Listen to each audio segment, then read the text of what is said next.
O Bitcoin está na UTI, coração batendo forte, muita gente preocupada, coração está batendo, ok?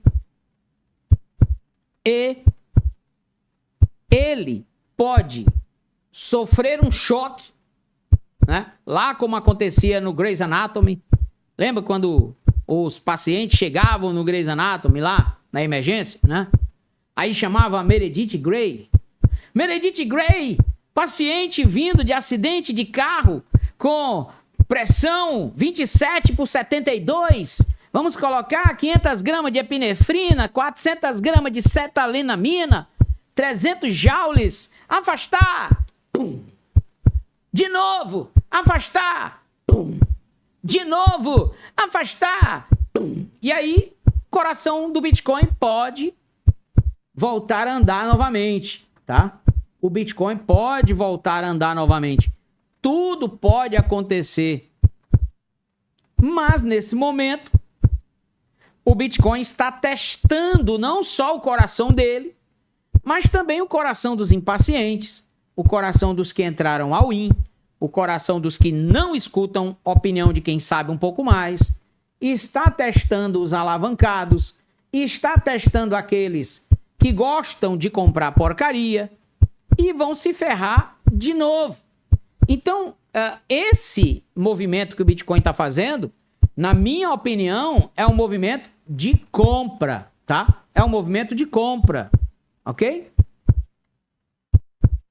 E esse movimento de compra é um movimento que pode entregar nos próximos meses, ok? Um resultado muito bom para quem está se posicionando aqui e agora. Ah, professor, mas a gente teve muitas vendas dos ETFs de Bitcoin essa semana, né? Vamos dar uma olhadinha aqui, inclusive, na Farside. Vamos dar uma olhadinha aqui na Farside ETF. Né? Vamos dar uma olhadinha aqui na Farside ETF. Vamos ver o que foi que aconteceu aí, ó. Ontem, dia 21 de janeiro de 2026, houve uma saída bruta de 356 milhões de dólares, né? 356 milhões de dólares foram vendidos do ETF do Bitcoin.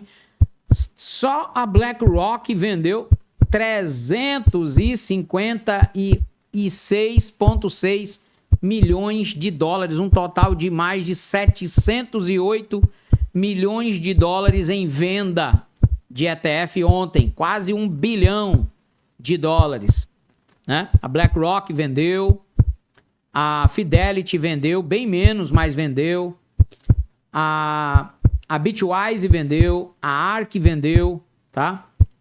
Quem mais vendeu?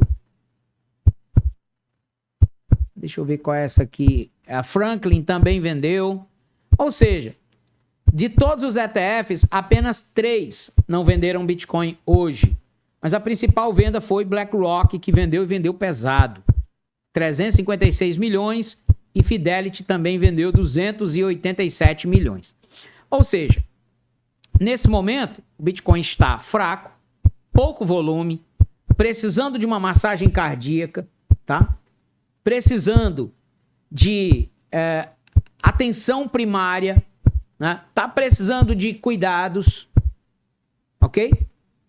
Só que a história diz, né? A história fala que nesses momentos, quando o mercado bate martelo e determina coisas como agora a gente vai cair para 60 mil, 50 mil, 47 mil.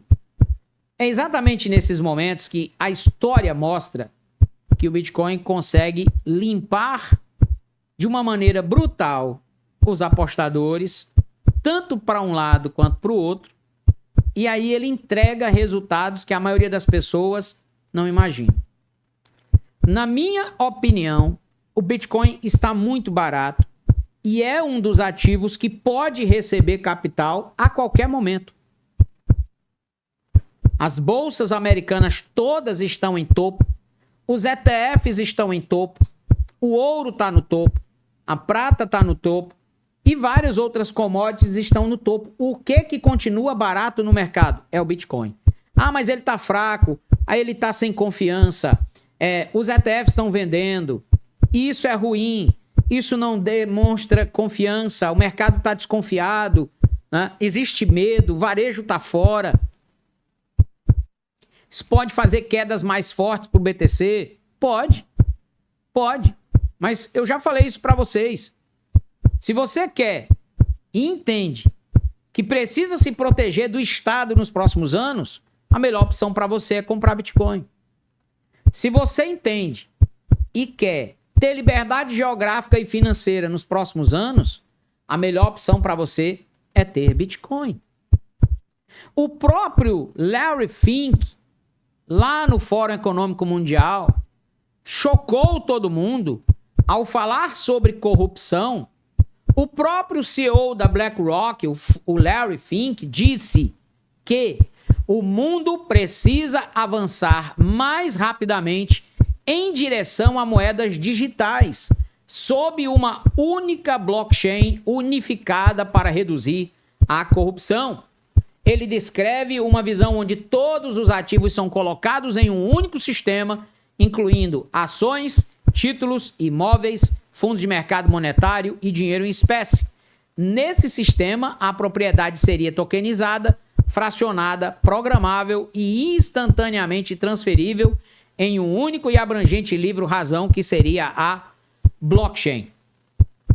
Para os fanáticos religiosos, você pode dizer que isso aqui seria o controle global, né? Para muitos aí, isso aqui parece demais com a moeda única do mundo. O Bitcoin pode ser essa moeda, e aí as discussões filosóficas vão entrar à tarde adentro sobre isso. Para muitos, isso aqui pode soar como um controle global centralizado sobre a vida de todo mundo. Pode representar a perda de liberdade econômica e financeira, mas a verdade é que o CEO do maior fundo de investimento do planeta, o cara que controla praticamente todo o dinheiro que circula no mundo, o cara que controla o jogo, o cara que tem investimento no mundo inteiro, esse cara está dizendo que o mundo precisa avançar para moedas digitais. Então, estar exposto a esse ativo chamado Bitcoin, na minha opinião, é uma ação de defesa. É uma ação que pode representar proteção para quem entendeu esse jogo e precisa se proteger de verdade nos próximos 10, 20, 30 anos.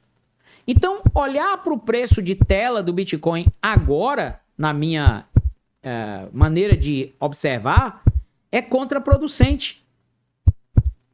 É contraproducente, porque para mim pouco interessa se eu vou comprar o Bitcoin a 89, a 80, a 74, a 60 ou a 50. Pouco me interessa se é bear market, bull market, pré-market ou qualquer outra palavra que você queira dizer.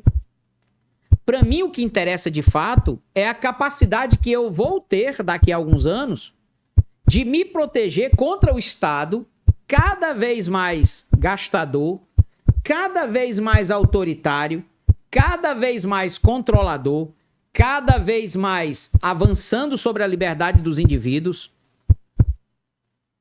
Quanto mais eu quero depender desse sistema, quanto mais eu quero depender do Estado, quanto mais eu quero depender de várias outras coisas.